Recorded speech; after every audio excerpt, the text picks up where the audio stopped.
अब एक महत्वपूर्ण प्रश्न, आध्यात्मिक ज्ञान लेने की सही पद्धति क्या है और इस वर्तमान समय में लोग किस प्रकार आध्यात्मिक ज्ञान ले रहे हैं। अभी वर्तमान समय में व्यक्ति थोड़ा ज्ञान न्यूज़पेपर में धर्म पूर्ति को पढ़कर लेता है, फिर थोड़ा ज्ञान धार्मिक मैगजीन से लेता है पढ़कर, फिर थोड़ा ज्ञान टीवी में से लेता है, धार्मिक चैनल देखकर या धार्मिक सीरियल को देखकर ज्ञान लेता है, फिर थोड़ा ज्ञान कोई साधु से सुनकर लेता है, फिर थोड़ा ज्ञान इधर उधर से लेता है, फिर उसको मिक्सिंग करके एक अपना नया सिद्धांत बनाता है। मान लो किसी व्यक्ति को डॉक्टर बनना है, तो क्या इस प्रकार का ज्ञान लेने से वह डॉक्टर बन जाएगा? नहीं, उसको सिस्टमेटिक जाना पड़ेगा। पहले केजी, फिर प्रमाणिक स्कूल, फिर प्रमाणिक कॉलेज, और उसके बाद अच्छे निष्णांत डॉक्टर के मार्गदर्शन में उसको ट्रेनिंग लेनी पड़ेगी, तब वह व्यक्ति प्रमाणिक डॉक्टर कहलाता है। यह भौतिक शरीर के डॉक्टर बनने की पद्धति के बारे में सिद्धांत है। उसी प्रकार आध्यात्मिक ज्ञान लेने की पद्धति ऐसी है। अब हम समझेंगे कि आध्यात्मिक ज्ञान लेने की पद्धति क्या है। तो सामान्यतः आध्यात्मिक ज्ञान प्राप्त करने के 3 मार्ग हैं जो सामान्य लोग करते हैं उसका उपयोग। पहले को कहते हैं प्रत्यक्ष प्रमाण, अर्थात इंद्रियों की अनुभूति द्वारा प्राप्त किया हुआ ज्ञान, यानी अपनी आंखों से देखे हुए ज्ञान को स्वीकार करना। इसमें खास करके वैज्ञानिक गण आते हैं, वैज्ञानिक लोग आते हैं। इस ज्ञान का जो मूल आधार है वो इंद्रियों के अनुभव से प्राप्त ज्ञान है, इंद्रियों से प्राप्त ज्ञान। दूसरा है अनुमान प्रमाण, अर्थात कोई चीज के बारे में अनुमान लगाना और बाद में तर्क के माध्यम से उसको स्वीकार करना। उसमें खास करके वैज्ञानिक, कवि और दार्शनिक आते हैं। तीसरा है शब्द प्रमाण, अर्थात प्रमाणिक सत्ता से सुनकर ज्ञान प्राप्त करना। जैसे कि मेरे दांत में दर्द हो रहा है तो मैं दांत के डॉक्टर के पास जाऊंगा जिससे मुझे प्रमाणिक ट्रीटमेंट मिल सके।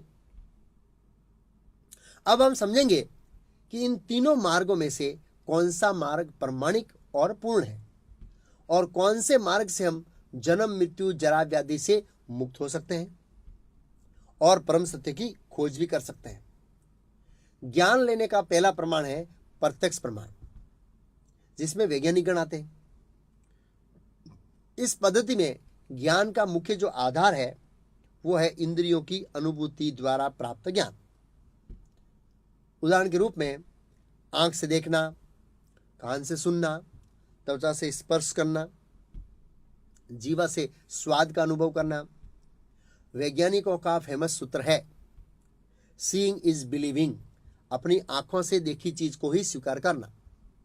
अगर वास्तव में अपनी आंखों से देखी चीज सही है तो सूर्य और चंद्र थाली जैसे गोले होने चाहिए, लेकिन हकीकत में ऐसा नहीं है।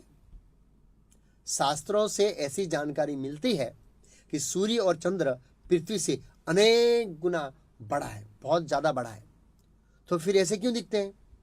क्योंकि हम अपनी इंद्रियों की प्रत्यक्ष अनुभूति द्वारा जो ज्ञान प्राप्त करते हैं वो अपूर्ण और सीमित है।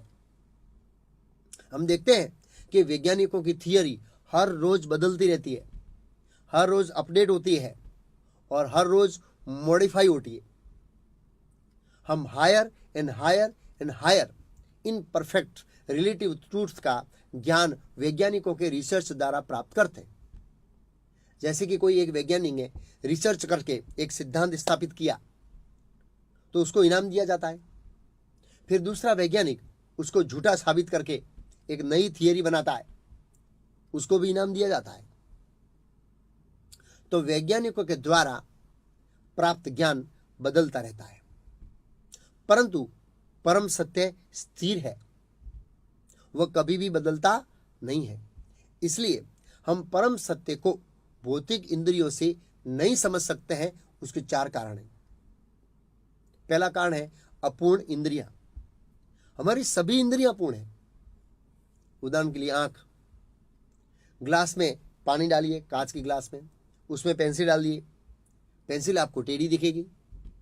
वास्तव में पेंसिल टेढ़ी नहीं है, वह सीधी है, परंतु हमें दिखती है टेढ़ी, क्योंकि हमारे आंखें हैं वो अपूर्ण है। हाँ, पेंसिल टेढ़ी दिखने का साइंटिफिक कारण हो सकता है, लेकिन हमको तो टेढ़ी दिखती है ना।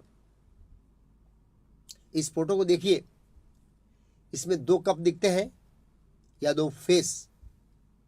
वास्तव में दोनों दिखते हैं, परंतु कोई एक वस्तु 2 नहीं हो सकती।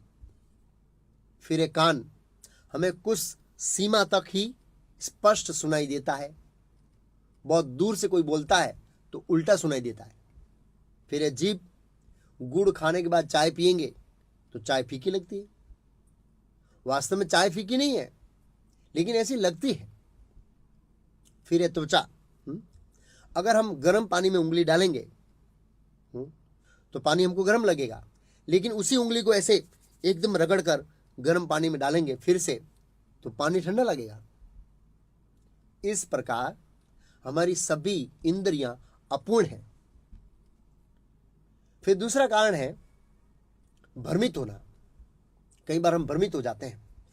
उदाहरण के तौर पर यदि हम अंधेरे में चलते हैं और रास्ते में रस्सी पड़ी है तो हम उनको गलती से सर्प मानकर डर जाते हैं।